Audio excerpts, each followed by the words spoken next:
ආයිබෝවන් සුබ දවසක් කියලා ප්‍රාර්ථනා කරනවා ඔයාලා හැමෝටම Bright Beauty World හැමදාමත් වගේ ඔයාලා හැමදෙනාම ආදරෙන් පිළිගන්නවා. පොල් කියලා කියන්නේ අපේ මුළුතැන් ගෙට නැතුවම බැරි දෙයක්. ඒ අතරින් කෑම උයන්න ගත්තහම පොල් කිරි අපිට හැමදාම අනිවාර්යෙන්ම ඕන කරන දෙයක් වෙලා තියෙනවා. ඒ නිසාම අද මම පොල් කිරි ගැන කතා කරන්න හිතුවා.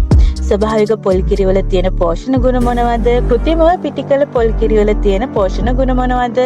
ඒ වගේම මේ කෘත්‍රිමව පිටිකල පොල් කිරි හදන්නේ කොහොමද? ඒ වගේම ඒ වගේ අඩංගු වෙලා තියෙන මොනවද? මේ පිටිකල පොල් කිරි වල අඩංගු ද්‍රව්‍ය අපේ ශරීරයට ඇති කරන බලපෑම් මොනවද කියලා අද මම ඔයත් එක්ක කතා කරනවා. ඒ විතරක් නෙමෙයි ඔයා කොහොමද ගෙදරදී පිටිකල පොල් කිරි හදාගන්නේ කියලාත් මම වීඩියෝ එකේ ඉස්සරහට ඔයාට කියලා දෙනවා. මෑත කාලේ පොල් මිල ඉහළ යෑමත් එක්ක අපේ කාර්යබහුල ජීවන රටාවත් එක්ක අපි හුඟක් අය පුරුදු වුණා මේ පිටිකල පොල් කිරි භාවිතා කරන්න. හරිම ලේසියෙන් පොල් ගන්න මිරිකන්න අවශ්‍ය නැහැ.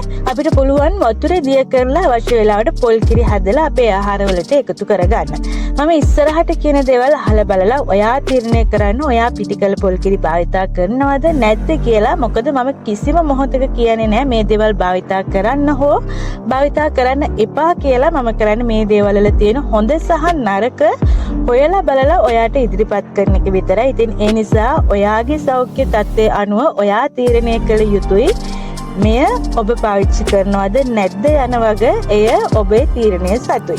ඉතින් මේ වගේ වැදගත් තොරතුරු ගැන දැනගන්න Bright Beauty World YouTube channel එක subscribe කරලා bell icon එක press කරලා දිගටම අපිත් එක්ක ඔයාට රැඳිලා ඉන්න පුළුවන්.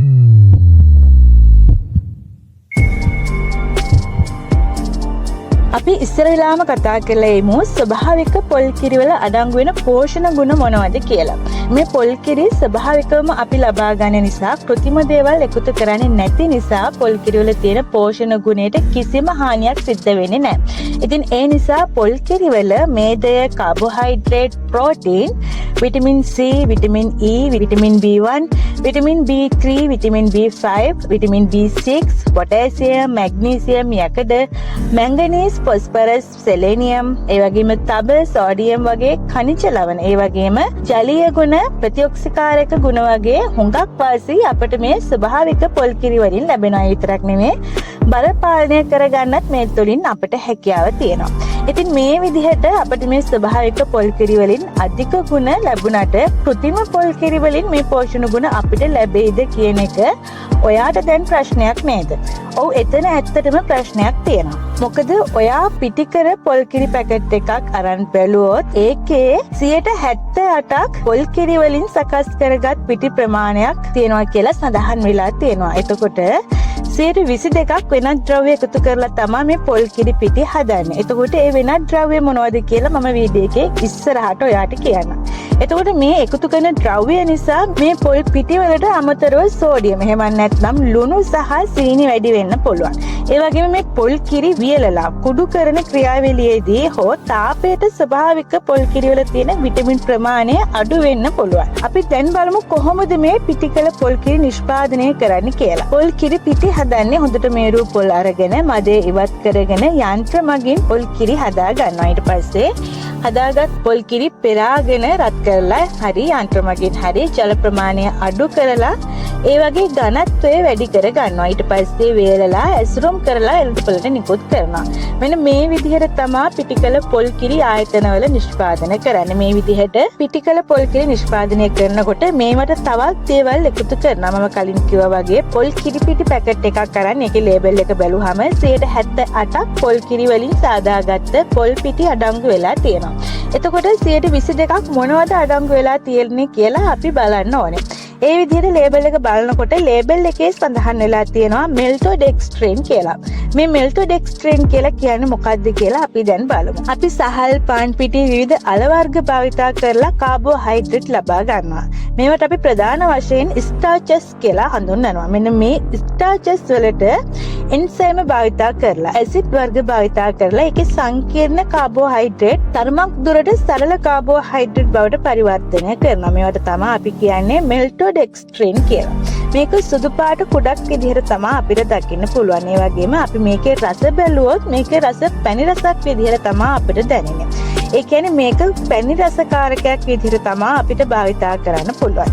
මේට අමතරව ආහාර වලට thickness එකක් ලබා දෙන්න. එහෙමත් නැත්නම් උකු ගතියක් ලබා දෙන්න අපි මේක භාවිතා කරනවා. ඒ නිසා පොල් කිරි පිටි වල මේක මේ maltodextrin අන්තර්ගත වෙලා තියෙනවා. ඉතින් මේ නිසා දියවැඩියාව තියෙන පුද්ගලයන්ට සමහර විට බලපෑම් ඇති කරන්න පුළුවන්. මොකද මේක සරල කාබෝහයිඩ්‍රේට් එකක් නිසා රුධිරය හඳුනාගන්නේ මේ සරල සීනි එකක් විදිහට. ඒ නිසා ඔබේ ආහාර වේලට සරල සීනි බහුලව එකතු වෙන්න පුළුවන් මේ හරහා. ඒ නිසා රුධිරයේ සීනි මට්ටම ඉහළ යන්න පුළුවන් වැඩි වශයෙන් මේ ආහාරයට එක් කරගත්තොත්. ඊළඟට පොල් කිරි පිටි ලේබල් එක කියවනකොට තව තියෙන දෙයක් තමයි සෝඩියම් කේසිනේට් කියලා කියන්නේ. සෝඩියම් කේසිනේට් කියලා කියන්නේ අපේ ශරීරයට ප්‍රෝටීන් සපයන ප්‍රභාවයක්. හැබැයි ප්‍රෝටීන් ප්‍රභාවයක් විදිහට මේ වගේ දෙයක් අපි පාවිච්චි කරන්නේ නැහැ. මේක අපේ ශරීරයට බලපාන ආකාරය ගැන කතා කරොත් මේ පොල් කිරි පිටි ඔස්සේ අපේ ශරීරයට වැඩි වශයෙන් සෝඩියම් එහෙමත් නැත්නම් ලුණු එකතු වෙන්න පුළුවන්. සාමාන්‍ය පොල් කිරි විතරක් අපි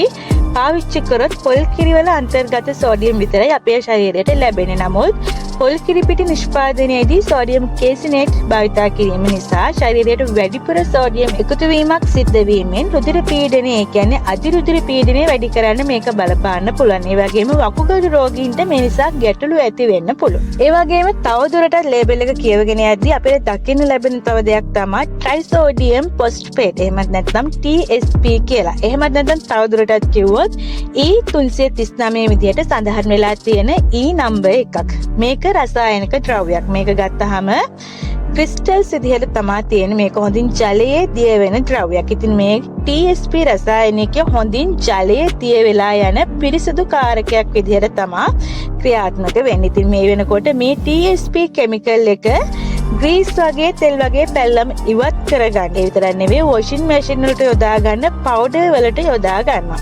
ඒ නිසා මේක වැඩි වශයෙන් වැඩි මාත්‍රාවලින් භාවිතා කරන්නේ පිරිසිදු කාරකයක් විදිහට කියලා අපි මතක තියාගන්න ඕනේ. එතකොට ඇයි මේ TSP කියන කෙමිකල් එක පොල් පිටි සඳහා යොදාගන්නේ? මේ TSP කියන කෙමිකල් එක දැන් ආහාර සඳහාත් භාවිතා කරනවා. ඒ සඳහා FDA එකේ එහෙම නැත්නම් Food and Drug Administration එකේ අනුමැතිය ලැබිලා තියෙනවා. මේකේ කුඩා ප්‍රමාණ වලින් අපේ ශරීරයට හානියක් සිදු වෙන්නේ නැහැ කියලා තමයි ඕන් අපිට පවසන්නේ. හැබැයි 100% අපිට කියන්න බෑ මේ තුලින් අපිට හානියක් නැහැ කියලා. මොකද තාම පරීක්ෂණ කරගෙන යන නිසා. පරීක්ෂණ වලදී හෙළි වුණොත් මේක හොඳ නැහැ කියලා ඒක බෑන් කරන්න ඉඩ තියෙනවා.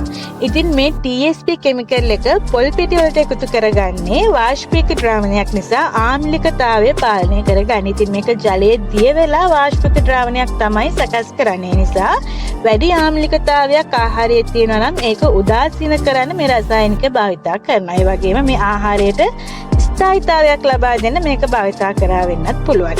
ඉතින් මේ රසායනික නිසා ඍජුවම අපේ ශරීරයට හානි වෙනවා කියලා පරීක්ෂණ තාම ඔප්පෙලා නැති වුණාට ඇතම් පරීක්ෂණ වාර්තා පෙන්වා දීලා තියෙනවා මේක වකුගඩු වලට හානි වෙන්න පුළුවන් කියලා. ඒ වගේම අස්ථි කනිජ ඝනත්වය එහෙමත් නැත්නම් බෝන් මිනරල් ඩෙන්සිටි එක අඩු වීමේ හැකියාව තියෙන්න පුළුවන් කියලා. මම වීඩියෝ එක පටන් ගන්නකොටම කිව්වා වගේ අපේ ජීවිතේ කාර්යබහුලකමත් එක්ක ඊට අමතරව වර්තමානයේ අපේ ජීවිත රටාවත් එක්ක අපි පුරුදු වෙලා ඉන්න මේ ශනික ආහාර වලට. ඉතින් ඒ නිසා තමයි බොහොමයක් සෞඛ්‍ය ගැටලු වලට අපි මුහුණ දෙන්නේ. අපිට පුළුවන් නම් මේ කාර්යබහුල ජීවිතය අතරින් නිවාඩුවක් ලැබුණාම කාර්යබහුල දවස්වල තියෙන වැඩ රාජකාරී ලේසි කරගන්න. මේ වගේ ශනික ආහාර වලින් ටිකක් හරි ඈත් වෙලා ඒ අතරට අපේ ගෙදරදී මේ ශනික ආහාර වලට ආදේශකයක් ගේන එක අපේ සෞඛ්‍යයට හුඟක් වැදගත්. ඒ නිසා මම හිතුවා අද ගෙදරදී පොල් කිරි පිටි හදාගන්නේ කොහොමද කියලා ඔයාට කියලා දෙන්න. ඉස්සර වෙලාම හොඳට පැහුණු පොල් ගෙඩියක් අරගෙන ගාගෙන මද උණු වතුර එකතු කරලා අතින් හෝ බ්ලෙන්ඩර් එකකින් හරි පොල් කිරි ටික ඔයා මිරික ගන්න ඕනේ. ඊට පස්සේ මේ මිශ්‍රණයෙන් මිටි කිරි ටික පෙරා ගන්න ඕනේ. නැවත සැරයක් ඒ පොල් ටිකට වතුර ටික එකතු කරලා දිය කිරි ටික ඔයා හදා ගන්න ඕනේ. ඊට පස්සේ මේ හදාගත්තු පොල් කිරි ටික භාජනයක දාලා මද ගින්නේ ලිපේ තියලා රත් කර ගන්න ඕනේ. මේ අතරේ ඔයා මේක නිතර හැඳ ගන්න අමතක කරන්න එපා. ටික ටික පොල් කිරි ඝන වීගෙන තෙල් ගතියක් එනකන් ඔයා මේක රත් කර ගන්න ඕනේ. මේ වෙලාවේදී පොල් කිරි තලපයක් වගේ වෙන්න පටන් ගන්නවා. මේක තවත් වැඩිපුර රත් කරගන්නේ නැතුව ක්‍රීම් වගේ උකු ගතියක් ආවට පස්සේ ඔයා මේක ලිපෙන් බා ගන්න ඕනේ. දැන් අපිට තියෙන මේ ක්‍රීම් එක වේල ගන්න එක. දැන් මේ ඝන කරගත්ත පොල් කිරි තලපය බේකින් ෂීට් එකක තුනීවට අපි අතුර ගන්න ඕනේ.